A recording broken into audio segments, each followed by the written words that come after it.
Victor Hale slammed his hand on the conference table and shouted my name like it was a curse. Grace Ellery destroyed this company, he roared, voice cracking, face red with a fury I had never seen in all my years working for him. Board members stared in stunned silence. Someone whispered for security. I didn't say a word. I had seen this moment coming long before he did. 3 months earlier, I stood beside him at the Growth Summit in Baltimore's Inner Harbor, the room buzzing with forced excitement. The company had just reported unprecedented expansion under my direction. Numbers Victor proudly repeated as if he had personally pulled them from thin air. He placed a hand lightly on my shoulder while speaking into the microphone. Grace led us through record growth, he said, smiling broadly. Truly remarkable work. For a moment, I believed the recognition was real. I believed the handshake he gave me backstage meant something. I believed the late nights, the lost weekends. The quiet sacrifices had finally earned a place at the table I had been building for years. Then Victor cleared his throat. And now, he continued, we need fresh young creative energy. I felt his hand lift away. I felt the room shift. This is my son, Finn Hale, he said, motioning toward a young man stepping forward in a tailored suit that did not quite fit. At 22, he brings new vision to our future. Effective immediately, he will be taking over Grace's responsibilities. She will hand over everything to him without delay. There were gasps. A few executives looked anywhere but at me. I kept my face steady. Finn extended his hand, confident but unsure. It's great to finally meet you properly, he said. Dad says you built an amazing foundation for me. I shook his hand warmly, holding his gaze a second longer than necessary. Congratulations. Finn, I hope you're ready for what comes with it. Inside, something quiet and sharp clicked into place. If Victor thought those top 5 partner meetings would run smoothly without me, he had no idea what he had just set in motion, and so began the unraveling he would later blame me for long before I ever lifted a finger. I walked out of the summit hall with my spine straight, my face calm, and my hands cold. No one stopped me. That was the part that stung. 6 years of building this place brick by brick, and the hallway felt suddenly unfamiliar. Grace Finn jogged up behind me, slightly breathless. Hey, I just wanted to say, I know this is weird, but I hope we can, work together. I kept my voice level. You're taking my department. Finn, that is not collaboration. He laughed awkwardly. Well, Dad said you'd be the perfect mentor. You know everything. I could really use someone like you to guide me. Is that what he told you? I said. That I exist to guide you? Finn blinked. Yeah, you're the expert. He lowered his voice. Look, I know some people don't like nepotism, but trust me, I'm not just here for the name. I'm sure, I replied, because I had nothing kinder to offer. 2 analysts from my team walked past us. One murmured, I can't believe it. The other said nothing, just staring at the floor like she expected it to open. Human resources stood near the elevators. When I stepped in, they stepped out. Pretending they weren't avoiding me made the gesture even louder. Finn didn't notice any of it. So, tomorrow you can walk me through active campaigns. Maybe explain key accounts Dad said you'd hand everything over immediately. I nodded once. I heard him. His smile widened, relieved. That was the moment something inside me folded in on itself, not broken, not gone, just sharper. The elevator doors opened. Good night. Finn. Night. Grace. And seriously, thank you. This is going to be great. When I reached my car, my phone buzzed. A message from Leah in finance. Something big is off in the books. Call me. And just like that, the humiliation settled into something steadier, something colder. When I got home to my small Federal Hill row house, I didn't turn on any lights.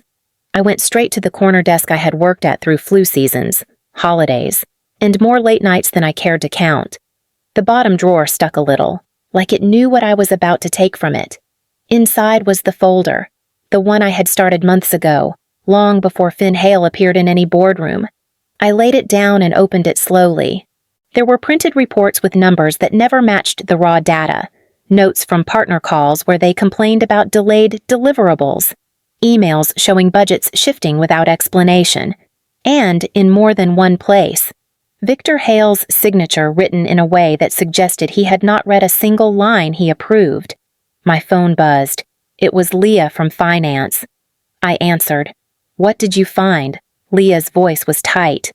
"Victor is covering a multi-quarter gap. He's been moving expenses between accounts.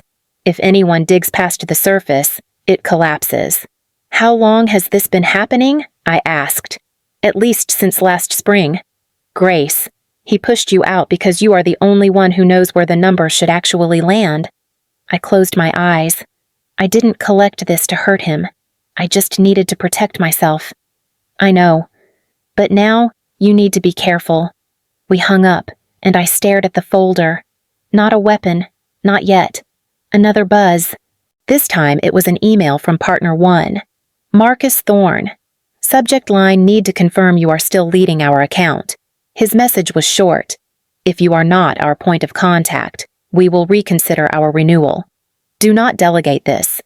Finn had been on the job for 1 day. The cracks were already spreading through Victor's foundation.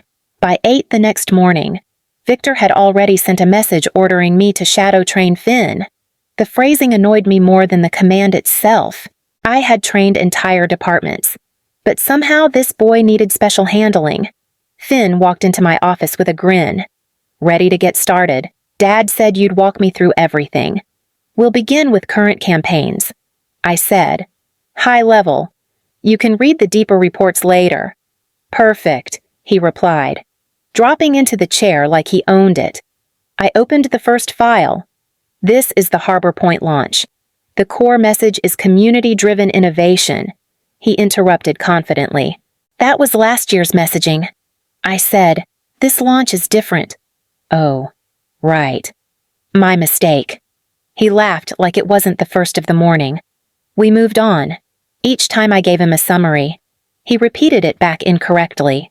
He reversed budgets, misquoted partner expectations, even confused 2 campaigns with opposite goals.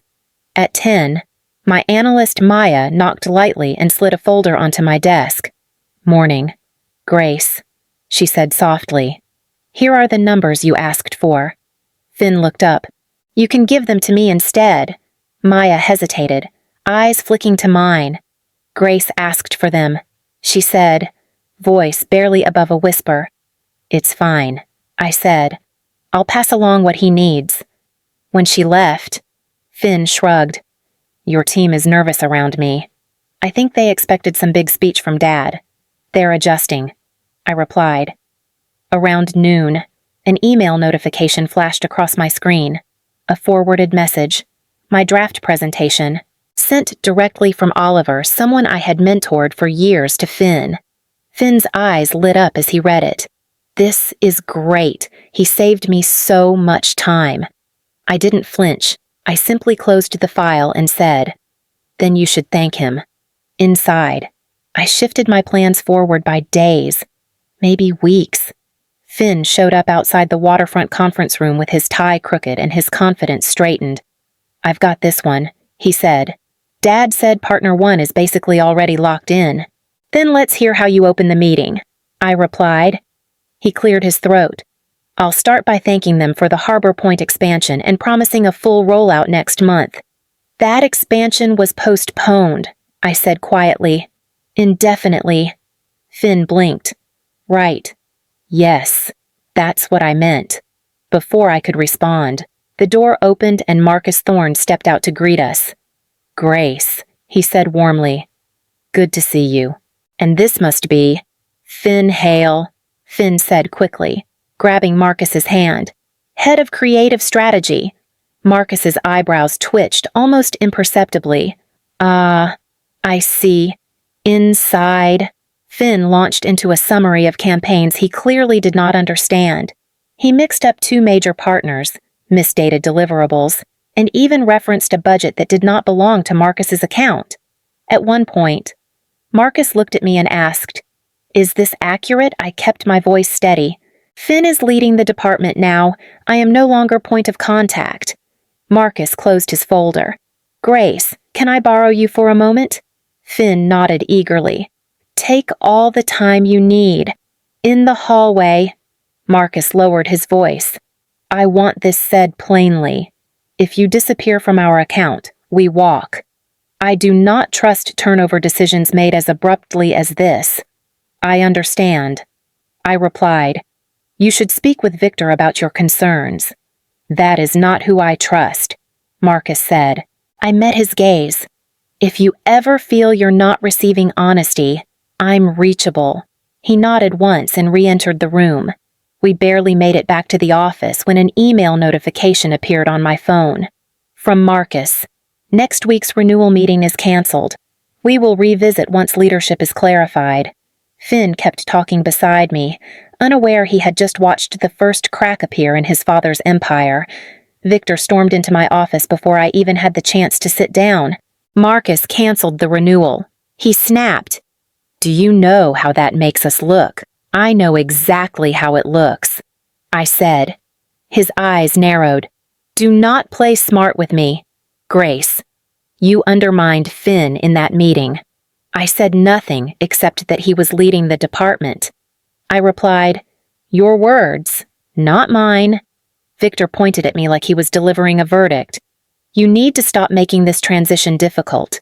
Before I answered, Finn stepped in with a hopeful smile. "Dad, it went fine." Marcus was just quiet. "Finn," Victor hissed. "I am talking to Grace." Finn's smile collapsed, and he stepped back without another word. Victor left as abruptly as he came. Finn lingered, shifting his weight. "I thought the meeting was okay," he said softly. "You thought wrong." I said, and he didn't follow me when I walked out. At my desk, I found Leah from finance waiting for me with her laptop open. She didn't sit. He asked us to move more expenses again. She whispered, "We cannot hide this much longer." "How big is the gap now?" I asked. "Big enough that if anyone pulls the numbers apart, there is no putting them back together." My email dinged. Partner 2, a formal legal request for clarity on leadership. Second ding. Partner 3, postponing their quarterly meeting due to internal concerns. I closed both notifications without reacting. Leah watched my face carefully. "What are you going to do?" I shut my laptop. "Nothing." She blinked. "Nothing." I nodded. Sometimes the truth does not need help. It just needs space. The silence in my office grew heavier, pressing against every wall as the numbers bled underneath it. The joint meeting with partners 2 and 3 began with a silence so tight it felt like a held breath. Finn cleared his throat, clicked to the first slide, and said, "Let me walk everyone through our updated forecast." Partner 3 tilted her head. "That is last quarter's forecast." Finn frowned. "No." I leaned forward slightly. "Finn, you need the revised deck." "This is the revised deck," he insisted, clicking again. Slide 2 contradicted Slide 1. Slide 3 used numbers from a campaign that was never approved. Partner 2 closed his tablet. "This is exactly why we asked for clarity on leadership," he said. "We cannot operate under confusion or whatever this is." Finn's voice cracked. "It is just a small oversight." Partner 2 didn't look convinced. "It is not oversight. It is inexperience. And frankly, nepotism-led leadership is not something we can gamble on." The word landed like a hammer on the table. I saw Finn's hand tremble near the trackpad. Before anyone spoke again, my phone buzzed. Partner 4. A single-line email effective immediately. "All negotiations are paused." Victor, sitting at the head of the table, went completely still. He didn't blink. He didn't swallow. He only whispered, Paused, partner. 3 folded her hands. This is what happens when direction shifts without explanation. Victor's voice thinned. We will resolve this. Another buzz, this time from the board. A group message immediate audit review scheduled. All department leads prepare documentation. Finn slumped back, color draining from his face. Victor finally looked at me. Not angry, not superior, just lost. I held his gaze without speaking. There was no triumph in me, only the understanding that the house was collapsing exactly where he had weakened it. Victor grabbed my arm the moment the meeting ended and pulled me into an empty conference room. The door shut behind us, the lock clicking like a warning. What game are you playing? He snapped. Partners walking out. Audits triggered. This is your doing. My doing, I said. I have not said a single word they did not already suspect. You are sabotaging us. Victor hissed. You want this company to fall so you can say I needed you. I do not need to say anything. I replied, Your numbers speak for themselves. Victor stepped closer. I can fix this. I can make this right. Grace, I will give you what you always wanted. A real promotion, a higher title, a compensation bump, name a number. I am not buying my dignity back from you. I said, You lost the right to offer anything. He took a breath that shook. Then stay loyal, just until the audit passes. I will not lie to protect you, I said. Not this time. The door opened suddenly. Finn stood in the doorway, pale, sweating. Dad, stop yelling at her. Victor spun around. Out! No, Finn said, voice trembling. I cannot do this. I am drowning. I do not know these campaigns. I do not know the partners. I do not know how to fix what you told me I could handle. Victor's shoulders stiffened. You can handle it. Finn shook his head. You did not train me. You threw me into a job I was not ready for. For the first time, he looked at me with something like honesty. Grace, I am sorry. You did not deserve this. That was the moment I saw the truth. He was not the enemy. He was a pawn placed on a board already breaking. I placed my hand on the doorknob. The audit will get clean documentation. Nothing more, nothing less. Neither of them tried to stop me as I walked out. The audit team arrived 2 days later, and by then the office felt like a held breath. They called me in first. Not Victor, not Finn, me. The lead auditor opened his folder. Ms. Ellery, we need clarification on several inconsistencies. I will answer everything truthfully, I said, and provide any documentation you request. He nodded. We appreciate transparency. One by one, they read numbers that had never matched the data I originally pulled. Every time they asked, I responded with the version I had saved in my personal files, clean, unedited, time-stamped. By noon, the room was silent. This gap spans multiple quarters, the auditor said finally, and the signatures authorizing these adjustments are all from Mr. Hale. I said nothing. I did not need to. That afternoon, partners. 2 and 3 pulled out. Partner 4 sent a formal withdrawal. Partner 1 emailed a single line. We cannot remain in business with leadership that misrepresents outcomes. By the end of the week, the board called an emergency session. I was not invited, but I could hear the raised voices through the glass walls. After an hour, the announcement came through internal channels. Victor Hale's authority was suspended pending further review. He did not return the next day, or the day after that. By the end of the month, he had simply vanished from all internal correspondence. The company website removed his profile without comment. Finn stopped by my office one last time. I resigned. He said quietly, publicly. I told the board I was not qualified and should never have accepted the role. You did the only honest thing left. I replied. He swallowed. Grace, I am sorry. For all of it. I know. I said. We did not shake hands. We did not need to. 2 weeks later, I accepted an offer from a consulting firm in Canton. They hired me because of what the partners had said. Integrity is the rarest currency in business. I rebuilt slowly, quietly, without spectacle. 3 months into the new job, an anonymous email arrived in my inbox. A house built on borrowed talent always falls. No signature, no explanation. I closed the message, turned back to my work, and kept building something that was finally mine. Canton felt different after everything unraveled. The office was smaller, the team younger, the pay modest compared to the years I had spent chasing titles in Inner Harbor, but every morning when I walked in, someone would look up and say, "Good to have you, Grace," like the words meant something. One afternoon, my project manager, Lily, leaned into my doorway. The client asked why you left your last company. She said, "What should I tell them?" "Tell them I left when my work stopped being valued," I replied. She nodded slowly. "That tracks. They said you were the only person who has ever answered their questions without spin. Honesty costs nothing," I said.